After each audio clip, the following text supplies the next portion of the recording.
This video is going to be a bit of a personal mea culpa. Not that I published the wrong information, but I was a bit hard on this video in my initial review, and then in subsequent drinkings I developed a greater appreciation for it. So this is, at the very least, a take 2 on Reubens Brewing's Roasted Rye IPA.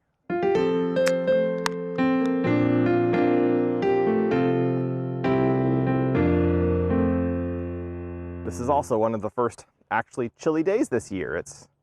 I think it's only just made it out of the 30s finally. But the sun's out, so yay. It's amazing. I grew up in Northern California, and thinking of being outside in just a sweater and a shirt, or a cardigan and a shirt, when I was much younger, would have, in a, 30-degree temperatures, when I was much younger, would have been, well, I would not have believed you. And yet, here I am.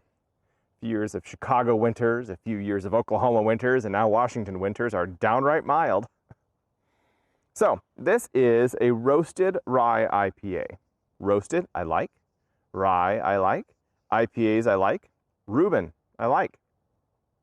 This is also apparently one of the beers that started it all for Reubens Brewings. And it's also a winter warmer. So there's all sorts of different confluences of characteristics and keystone moments in this beer. Being a winter warmer, I'm expecting maybe some spicing or some citrus maybe.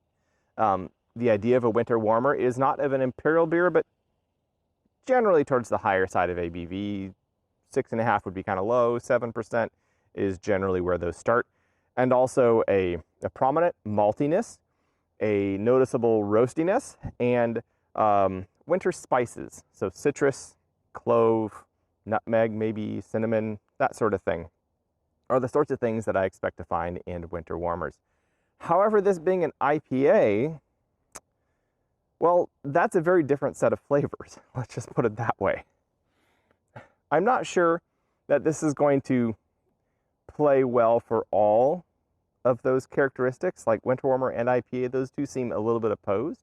And I'm going to guess that even in my appreciation of this beer, that it might not hit on all those notes. But just opening it, there's a really nice malty IPA character. Like, there's a maltiness to it, and there's also that hoppiness. And there is a little bit of the, like maybe a tangerine peel kind of citrus note to it. But that's very, very subtle, very way back there. It smells good.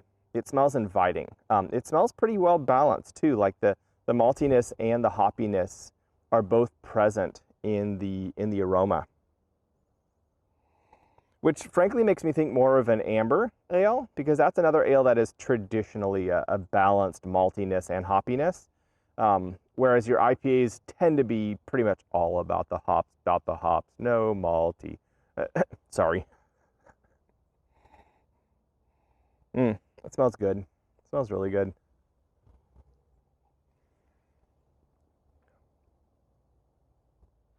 Yeah. What I like about this beer is a lot. Let's see if I can suss it out. Yes, there is a hoppiness. Yes, there is a maltiness. Yes, I would say that unlike the average amber, unlike the average winter warmer, it is more towards the hoppy side than the malty side. But roasting the malts gave those malts that character to stand out and be their own thing. So there's still enough standout that you can say, oh, this is more than simply an IPA. There's also really nice juiciness. There is a bit of the citrus, but it's almost like a citrus juice, a really mild, almost diluted citrus juice. And then that seems to fade really quickly to a very green, herbal hoppiness.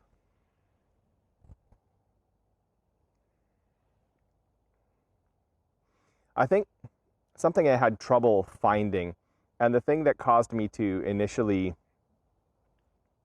not appreciate this so much was that it has a relatively quick finish, which made me feel like it had an empty middle. But I think that this beer appreciates being a little bit warmer than refrigerator temperature. I would guess, like I had it another time, about 4 days or so after I drank it the first time, and it sat out for a few minutes. And that extra time of it coming up to a little bit higher temp brought out the maltiness in a really pleasing way. I don't know how familiar you are with winter warmers. I like winter warmers a lot. I believe I still have a couple reviews I'm planning on doing of winter warmers before this winter is over. You might traditionally think of them as a holiday beer, but they aren't. They're a winter beer. They are sometimes marketed as holiday beers, but they're winter flavors, winter spices, winter things. And especially in colder climes, or at least temperate and cooler, there's definitely a reason for that more spicy, malty, warming winter beer. And this beer does that pretty well. It is to the dry side. Winter warmers tend to be not sweet, but being malty, they are sweeter. This is definitely to the dry side. But the hops are also to the dry side. And that orange juice being kind of thin doesn't add a lot of extra sweetness. It's more like an orange character to a nicely dry beer. That then the result is this very pleasant, dry, relatively light still, malty IPA. And it all just works. Just, let it come up to temperature a little bit, and you'll probably find that missing middle. I'll still say it doesn't have the longest of finishes. The really nice green herbal hop, they clean out pretty quickly, and you're done. But that is what it is. It doesn't feel like it's missing a part like it did the first time I drank it when it was colder. I give this a decent 2 stars out of 3. It's a good beer. If you like IPAs, you'll probably appreciate this, especially in the colder weather. If you like winter warmers, but you aren't a fan of hoppiness, this might be a struggle for you. It being called a winter warmer might still be a bit of a misnomer, but it still works. It's a good beer. It's a tasty beer. And since I like both winter warmers and IPAs, now that I've learned how to appreciate it better, I appreciate it a lot. This is me, Matthew. I've been drinking and enjoying the Roasted Rye IPA, a winter warmer by Reubens Brews, and I'll catch you on the flip side.